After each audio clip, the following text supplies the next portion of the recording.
I was just searching through my stuff and almost forgot that I have an ancient, old world, complete dwarven army to assemble, paint, and everything. Am I a lucky bastard? Yes, I am.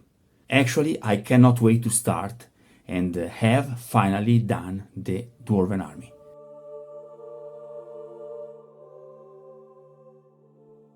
This dwarf army dates back to the early 2000s, and I realize I'm holding a true treasure in my hands. Now, I'll be honest, since it's been sitting in my drawer for about 2 decades, it hasn't been a priority for me. This is for a very simple reason that might make some of you hate me. Dwarfs aren't among my favorite Warhammer races. I've always preferred the undead, chaos, and greenskins, so I've always sided with the dark side. This very army was a gift from my parents to my sister, who never finished it. But now it feels right to give it a proper final home in my collection display.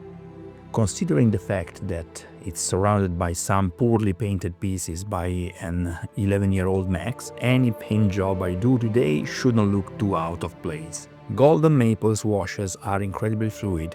They flow quickly into every crevice and are ideal for wet painting. It's a 40 miniature army with a cannon. A lot of stuff to paint, especially considering my channel schedule leaves me very little time to relax.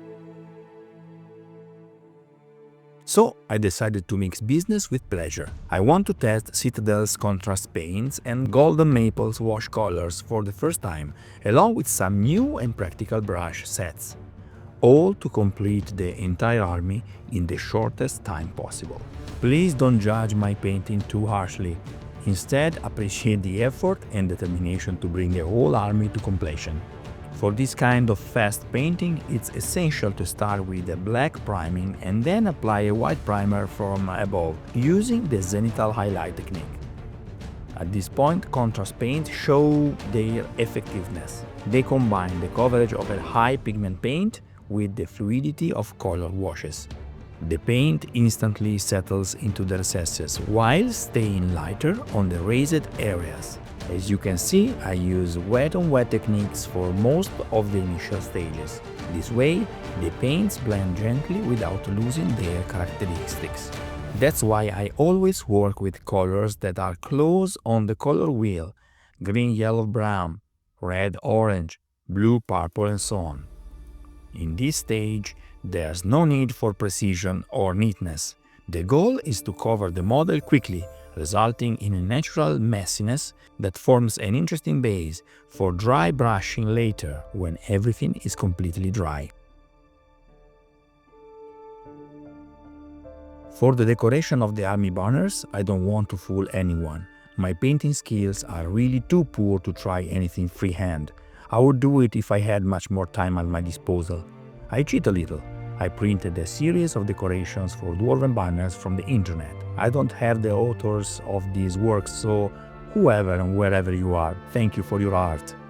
Using PVA glue on the miniature, I stick my decorative paper and cover everything with very diluted PVA glue. I use the rounded end of the handle of my brush to make the paper adhere perfectly to the plastic, in a way that does not betray my trick.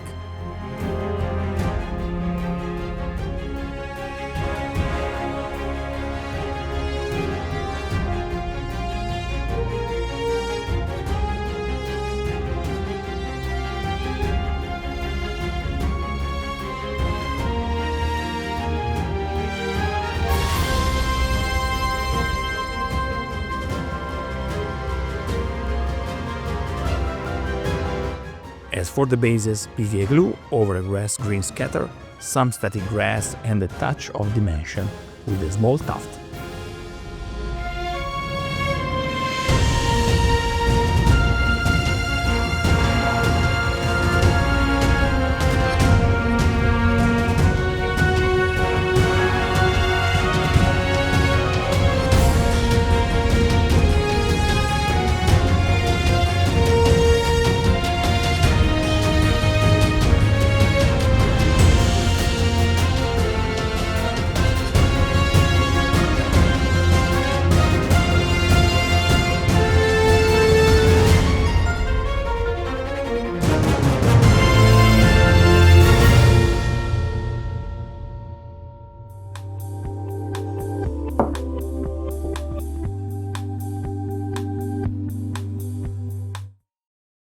When everything is perfectly dry, we are ready for the dry brush.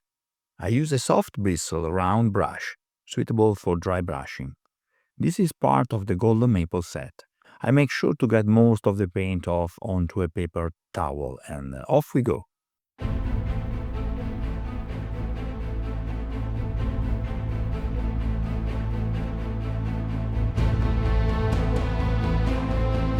I start focusing on the beard, since it is the prevalent element of the entire dwarf army. The details come to light model after model. I start with an earth tan, then a warm gray, up to off-white. When you have to produce a mountain of ready-to-use miniatures, this technique is a lifesaver. It allows you to define large quantities of details with minimal effort. I would like to point out that this technique is more effective the more the brush is free of paint and the softer and more rounded its bristles are.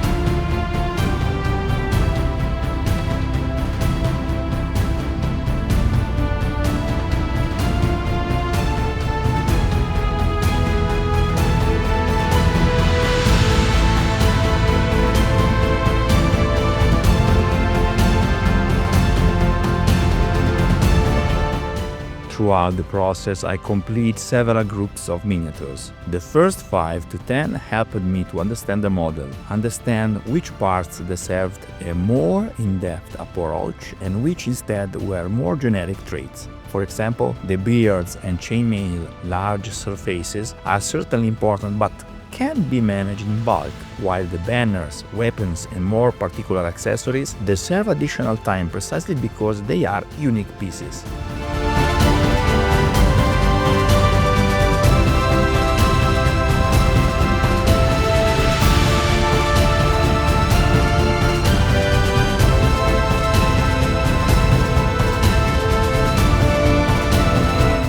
The last step is to highlight the last component. With a brush for the finest details, I go to accentuate here and there some points of light, both with bright silver and with off-white. In other places, I use washes to increase the contrast of the deeper parts of the model.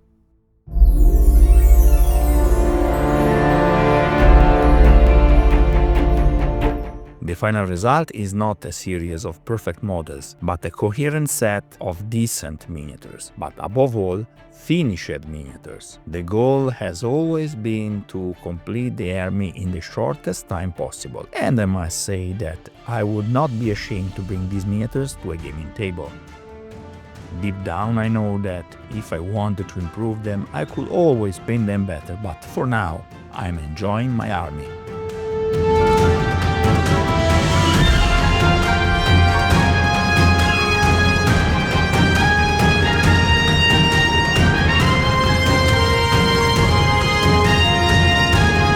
Thanks for watching this video. As always, like, subscribe and see you next time.